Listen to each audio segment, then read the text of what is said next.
Agora, gostava de passar e de saber a vossa opinião acerca do seguinte assunto.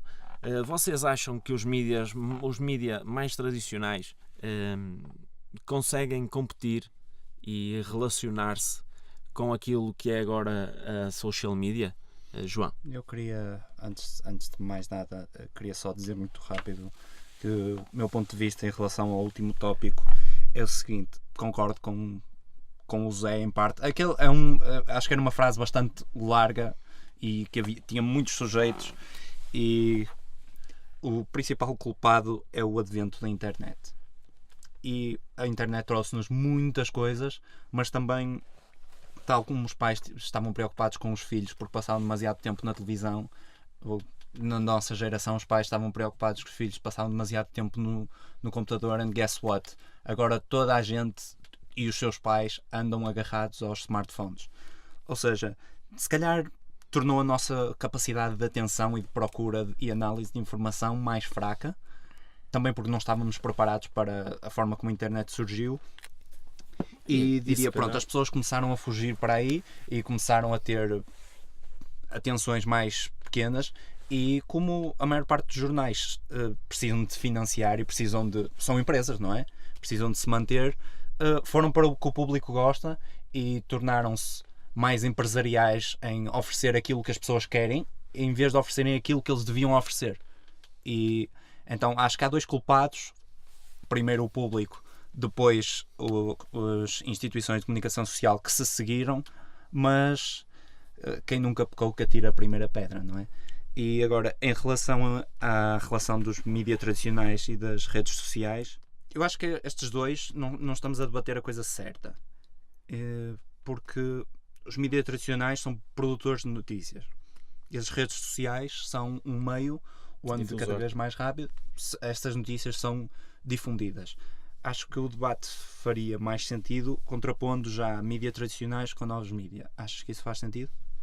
Define novos mídias, por favor. Pois, sendo algo bastante novo, é difícil definir, mas nós sabemos o que é. São o jornalismo, por exemplo, através do Twitter, os novos espaços de opinião, que são os podcasts, e a difusão de informação através de novos outlets de mídia, por exemplo, como tu tinhas referido, comunicação social online, que partilha principalmente as notícias através de Facebook, Twitter, essas redes sociais. Certo. Agora permite-me contrapor.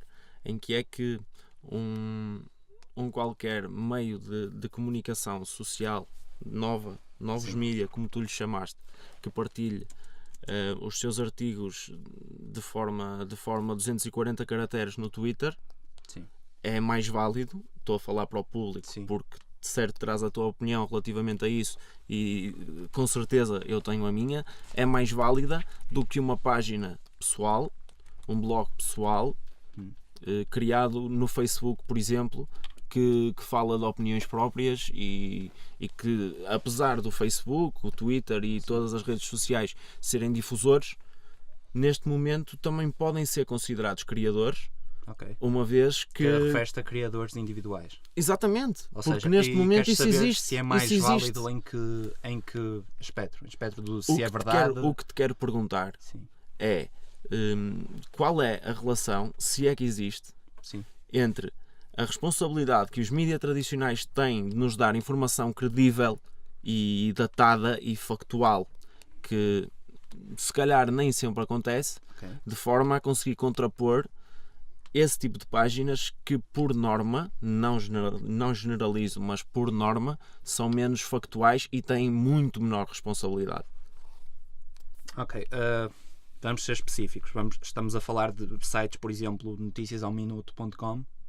Não estou a pôr nomes, não sei que site falas. Estamos a falar, por exemplo, de um meio de comunicação social tradicional. Okay. Um grande qualquer, jornal qualquer, que agora é difundido nas redes sociais, contra um senhor que é da mesma terra que tu, sim, e que tu por acaso segues no Twitter, no Facebook, onde tu quiseres, okay, e ele escreve os seus próprios artigos de opinião, okay, sendo que naturalmente a responsabilidade de qualquer meio de comunicação social a sério vamos pôr aspas nisto, qualquer meio social de comunicação a sério tem mais responsabilidade, efetivamente, do que uma pessoa individual, certo? Estamos de acordo até aí? Sim. Pronto. Então, qual é a relação que devem ter estes dois seres que habitam um meio que agora é comum? Sim. Da situação que tu referiste, estamos a referir-nos a produtores, ou seja, opinion makers. Eu acho que uma pessoa que tem uma coluna de opinião no público tem muito mais prestígio do que essa pessoa de lá da minha terra que escreve no Facebook de vez em quando. Sem dúvida. Por isso é que escreve no público, não é? Claro. Acho que não estamos a chegar exatamente onde queríamos chegar com esta pergunta, porque opinião toda a gente pode ter.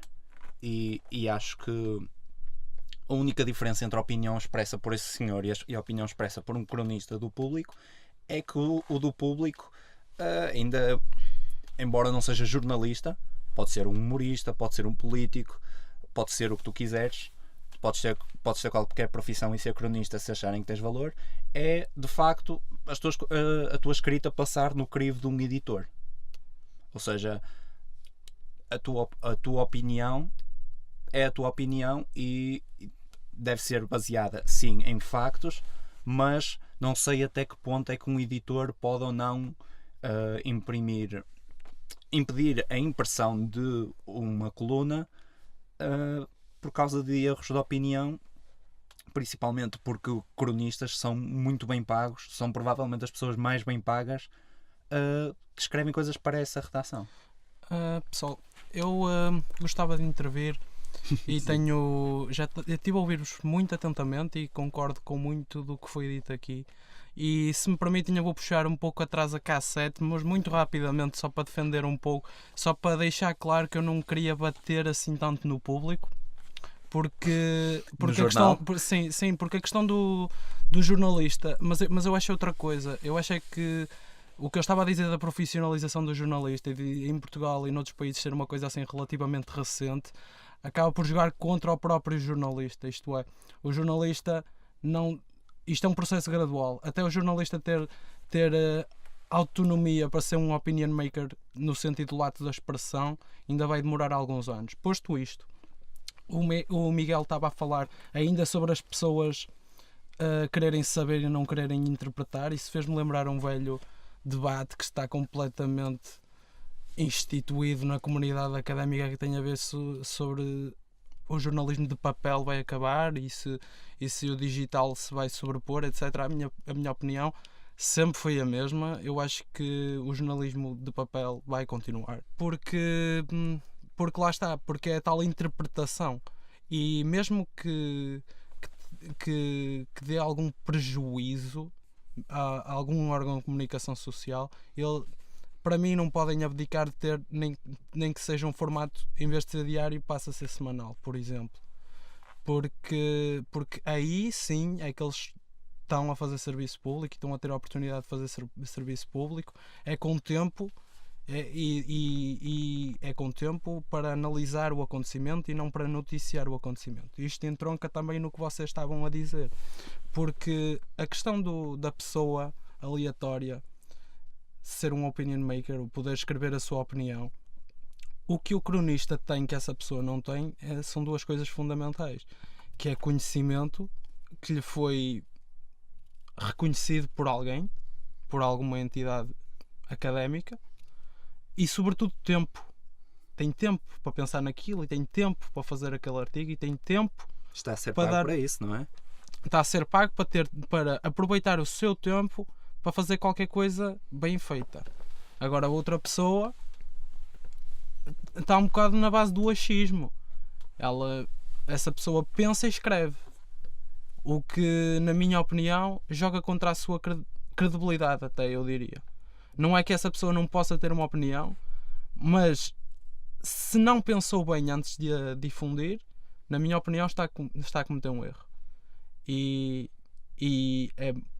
eu aproveito também a deixa, sem querer monopolizar a conversa, para deixar à vossa interpretação e a deixar à discussão uma comparação que eu gostava muito de fazer sobre a internet, e é disso que estamos a falar, da rapidez e da difusão de informação. e sobre um conto do Platão. O Platão, na Antiguidade Clássica, escreveu que... Não, mas eu acho isto mesmo. Eu achei isto muito interessante. Eu quando li isto a primeira vez, achei muito interessante. O Platão escreveu que o Tote, que era um deus egípcio que inventou, entre outras coisas, matemática, escreveu Platão, isto é um conto. Inventou, entre outras coisas, a astronomia, a matemática, a geometria, e inventou também a escrita. E quando apresentou a escrita ao rei, que diz Platão era Tamuz, Tamuz torceu o nariz. Porquê? Porque na altura um sofista, se difundisse a sua opinião para um auditório, o auditório sabia exatamente o que o sofista estava a dizer porque o estava a ouvir. Agora, se lesse o que o sofista, se várias pessoas escrevessem o que o sofista disse, já estariam a afastar-se da fonte. Quem lesse já não teria a mesma percepção. E eu acho que a escrita da Antiguidade Clássica é um pouco a internet do século XXI e gostava de saber a vossa opinião sobre isso. João, o que tens a dizer sobre o conto do Platão e a opinião do Zé? Isso acho que é uma dicotomia engraçada. Estávamos a falar lá fora que agora, por exemplo, a comunicação através dos... isto é só à parte, mas a comunicação através dos próprios memes ou memes está a tornar-se quase hieroglífica. Isso justifica-se, não é? Eu só digo isto. Se tiveres 10 jornalistas a ir a um evento, todos eles vão escrever um texto que é necessariamente diferente. Claro.